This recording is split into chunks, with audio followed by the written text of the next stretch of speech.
હે બેન, કોણ છો તમે? હા, અને આવી રીતે આ પૂછ્યા વગર કેમ આ ઘરમાં ઘૂસો છો? જો અમારું અહીંયા આ ગામડે કોઈ સગું નથી રહેતું હો. અને તમે હું પેપરમાં ધ્યાન રાખીને બેઠા છો? આ ઘરમાં આવે છે ખબર નથી પડતી. પૂછું તું શાંતિ રાખ, તું શાંતિ રાખ તો કઈ પૂછું ને. બેન, કોણ છે તું? બેન, હું રીનાની બેનપણી છું. આ રાહુલ કુમારની તબિયત ખરાબ છે ને, એટલે મને મોકલી છે કે કેવી છે તબિયત એ જાણવા માટે. વાહ, નાટક તો બહુ સારા કરતા આવડે છે તમને. હા, રીના નો આવી અને તમારે આવવું પડ્યું. હી એન બેનપણી, વારે વાહ, સંબંધ સારો નિભાવો છો નહીં તમે? હા, નાનપણથી ખાસ બેનપણી છું.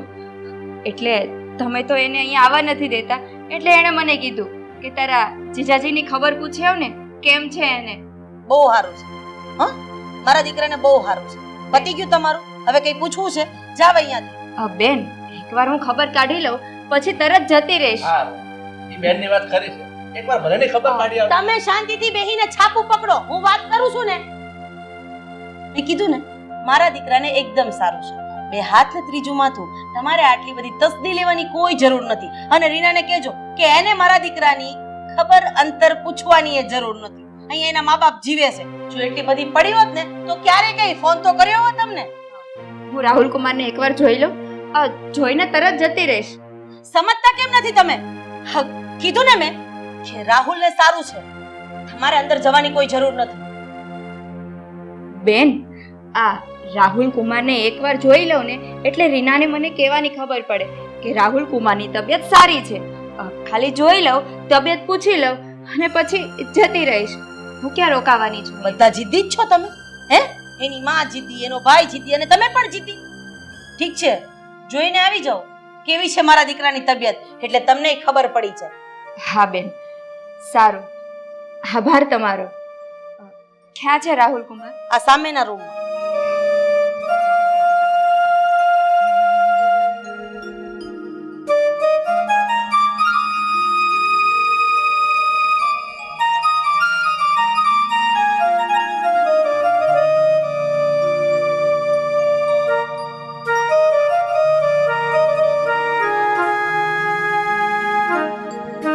જબ્બાઈ છે કોકના ઘરમાં ઘૂસી જવાનું. આપણે ના પાડીએ જ કે રાહુલની તબિયત સારી છે, નથી જવું તો એને ખબર પૂછવી છે. કોઈ વાત નહીં. જોઈ આવશે ને એને તસલ્લી થઈ જશે ને. આ માતા હા, ભગવાનના માણસ. હા, બેહી જાઓ.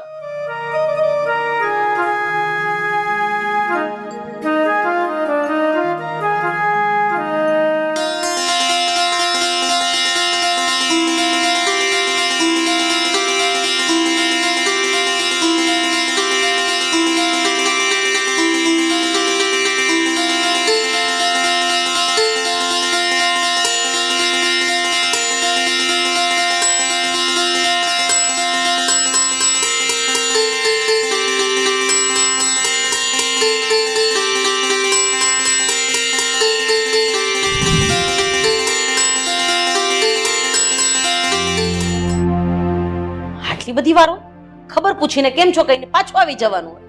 હા, મારે જ અંદર જવું પડશે. અરે પણ તો શાંતિ રાખ ને. એ ખબર જોવા આવી છે ને, એને જોઈ લેવા દે. એને નિરાશ થઈ જશે ને. એને નિરાશ થશે તો એની ઘેરે જઈને કહેશે એની બેનપણીને કે સારું છે, ચિંતા કરમાં. તું શું કામ માથાકૂટ કરે? હા, બધા એમ કહે છે કે હરિશ્ચંદ્રના ગાડામાંથી પડી ગયા. ઈ તમે પોતે હે બધી વાતમાં ચે ચે ચે ચે કરવા જોઈ છે. તો એટલો બધો ગુસ્સો કરમાં. હું જઈને જોઈ આવું છું અને બેનને કહીશ બેન હવે તારું પડ્યું, તું જા. જોઈ આવું હું. આ જાઓ. રાખડી નો બંધાઈ લેતા ઘડીકમાં.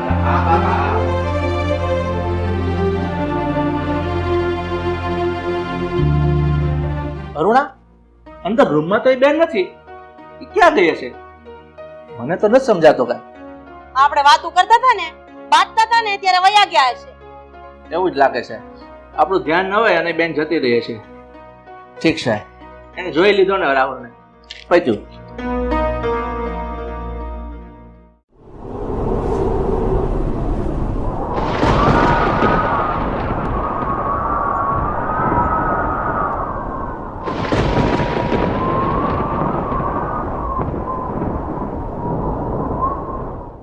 બેટા બેટા બેટા બેટા કોણ છો તમે? દેખાતા કેમ નથી તમે? હરુણા હું ચોટીલા વાળી ચામુંડા ચોટીલા વાળા ચામુંડમાં તમે પણ તમે દેખાતા કેમ નથી ક્યાંય? હા હું ચોટીલા વાળી ચામુંડા છું. માં મને દર્શન આપો ને. હું તને દર્શન આપવા માટે નથી આવી, તને દંડ આપવા માટે આવી છું. તારા પાપનો ઘડો હવે છલકાઈ ગયો છે. ને જોઈ શકે ને એવા તારી પાસે પુણ્ય નથી. તે મારી ભક્ત સરલાને મેલી ભગત કહીને એનું અપમાન કર્યું છે. તે મારું પણ અપમાન કર્યું છે. હું તને તારા પાપોની સજા આપીને જ રહીશ. નહીં માં નહીં, મારાથી ભૂલ થઈ ગઈ છે. મને એવું હતું કે સરલાબેન ખાલી ભક્તિ કરવાનો ઢોંગ કરે છે, પણ એ તમારા સાચા ભગત હશે એવી મને ખ્યાલ નહોતો. મને માફ કરી દો માં. તમે મને કોઈ દંડ નહીં આપતા, કોઈ અપરાધ નહીં આપતા. મારો દીકરો એક તો મારા કરેલા કર્મોનું ફળ ભોગવે છે. જુઓ માં, તમે તો જગત જનની છો, આદ્ય શક્તિ છો, જનેતા છો. માં તમે મને કોઈ દંડ નહીં આપતા. તમે મને જેમ કહેશો ને એમ કરવા તૈયાર છું. માં, મારા દીકરાને જલ્દી સાજો કરી દો અને મને આ દંડમાંથી મુક્તિ આપો બસ. તારે માફી જ જોઈતી છે ને? માં, હું તને એક જ શરતે માફ કરીશ. તો તમારી બધી શરત મને મંજૂર છે માં. આ તારી બહુ રીના એના ઘરે જાજે અને પ્રેમથી આ ઘરમાં પાછી લઈ આવજે. અને રહી વાત તારા દીકરાની, તો તારા દીકરાને હું સાજો કરી દઈશ. હા માં, તમે જેમ કહેશો એમ હું કરીશ. હું કાલે સવારે જઈને જ મારી વહુ રીનાને પાછી લઈ આવીશ બસ. પણ તમે મને કોઈ દંડ નહીં કરતા માં. હું બે હાથ જોડીને મેં કરેલા અપરાધની માફી માંગુ છું. માફ કરી દેજો.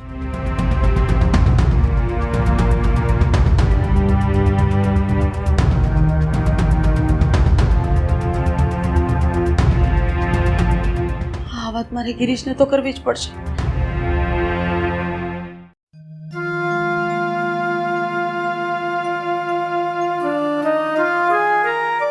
બસ મમ્મી, હું તો એટલું જ ઈચ્છું છું કે રાહુલને સારું થઈ જાય. હા બેટા, હું પણ માતાજીને એ જ પ્રાર્થના કરું છું કે જલ્દી રાહુલને સારું થઈ જાય ને તો સારું. સરલાબેન, જય શ્રી કૃષ્ણ. બેન, તમે જ મને કીધું છે ને કે તમે જય શ્રી કૃષ્ણને લાયક નથી, અને આજે પાછા મને પૂછો છો? છો બેન, તે દિવસે તાતામાં મારાથી જે ભૂલ થઈ ગઈ ને,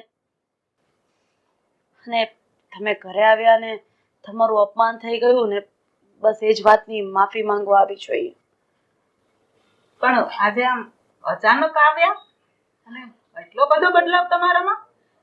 છોડો ને મમ્મી, હવે આવ્યા છે તો પછી વાતચીત કરો ને એમની સાથે. જો હું આજે અહીંયા મારા કોઈ સ્વાર્થથી નથી આવી, પણ મારા ઘરની લક્ષ્મીને મારા ઘરે લઈ જવા માટે આવી છું. એટલે કે રીનાને લેવા માટે આવી છું. શું વાત કરો છો બેન તમે? મમ્મી, હું ચા બનાવી દઉં છું. ના બેટા, ચા નથી પીવી મારે. તું એક કામ કર, તારો સામાન પેક કરી લે. હા ઠીક છે મમ્મી. હા જુઓ બેન, તમારી ભક્તિ ખરેખર સાચી છે, અને રીનાની સામે હું આ વાત કરવા નહોતી માંગતી. મારા સપનામાં માતાજી આવ્યા ચામુંડામાં. એમણે મને કહ્યું કે સરલા મારી સાચી ભક્ત છે, એ મારી ભક્તિ સાચી કરે છે, અને એ એનો અપરાધ કર્યો છે, એટલે દંડ તો તારે ભોગવવો જ પડશે. મેં એમની માફી માંગી, હું એમની સામે કરગરવા લાગી, એટલે એમણે મને માફ તો કરી દીધી. એક જ શરતે માફી આપી હતી કે તમે તમારા ઘરની વહુને સરલાબેનના ઘરેથી પાછી લઈ આવો. એટલે કે રીનાને હું મારા ઘરે પાછી લઈ આવું. બસ સવારમાં હું મારા દીકરાને મળવા પણ નથી ગઈ. નાઈ ધોઈ દીવાબત્તી કરીને તરત જ રીનાને લેવા માટે અહીંયા આવી છું. જોયું ને બેન, હું તમને કહેતી હતી ને કે તમે મારા પર વિશ્વાસ રાખો, મેં કાંઈ જ નથી કર્યું, પણ ત્યારે તમારી આ વાત ગળા હેઠે જ ન ઉતરી તમને. કારણ એ હતું કે અત્યારે સમાજમાં અંધશ્રદ્ધાની પટ્ટી ઘણાની આંખો ઉપર બંધાયેલી છે. લોકો છેતરાય છે. ક્યાંક ને ક્યાંક આવી બાબતને લઈને સાચી ભક્તિ પણ બદનામ થાય છે. એટલે બસ મેં તમને એ લોકોની સામે એવા જ ગણી નાખી. જો હવે બે હાથ જોડીને માફી માંગવા સિવાય બીજો કોઈ રસ્તો નથી, કારણ કે બોલેલા વેળને તમે પાછા નથી વાળી શકતા. એટલે મને માફ કરો અને મારા ઘરની લક્ષ્મીને હું લઈને જાઉં ને, બસ એની રજા આપો. બેન, તમારે માફી માંગવાની જરૂર નથી. હા, માતાજીએ જે કર્યું ને એ બધું સારા માટે જ કર્યું છે. હા બેન, તમારી વાત એકદમ સાચી છે. જો આવું કંઈ માતાજીએ ધાર્યું જ ન હોત ને તો આજે કદાચ હું રીનાને લેવા માટે અહીંયા આવી જ ન હોત. એટલે માતાજી જે પણ કંઈ કરે છે, કુદરત જે પણ કંઈ કરે છે ને એ સારા માટે જ કરે છે. મને મારી ભૂલ સમજાઈ ગઈ અને તમારી સાચી ભક્તિની જીત થઈ ને એ જ આપણા માટે ઘણું છે. હવે આ બધી વાત છોડો. રીના, કરિયાવર નથી ભરવાનો હો બેટા, 2 જોડી કપડાં જ ભરવાના છે. આવી મમ્મી.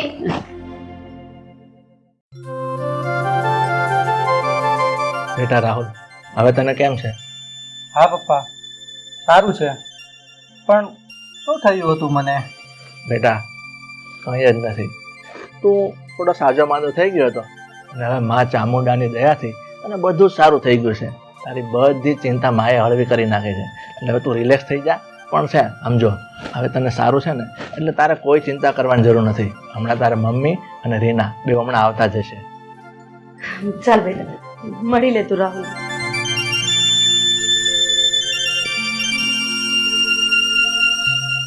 રાહુલ બેટા, તને એકદમ સારું થઈ ગયું.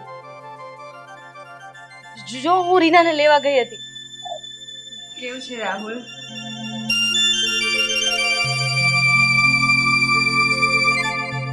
બેટા, તને સાવ સારું થઈ ગયું? પણ આમ અચાનક કેવી રીતે? મમ્મી, હું સવારે જાગ્યો, મારી આંખ ખુલી, મેં જોયું મારા હાથ પગ હલી શકે છે. હવે તો મારા નખમાં પણ રોગ નથી. મમ્મી, અરે બેટા, તું સાવ સાજો થઈ ગયો. આ બધી કોની કૃપા છે ખબર છે મમ્મી? ચોટીલાવાળી ચામુંડ માની કૃપા છે. એની કૃપા આપણી ઉપર ઉતરી છે એટલે જ રાહુલને સારું થઈ ગયું છે. પણ અરુણા, મને એક વાત ન સમજાણી.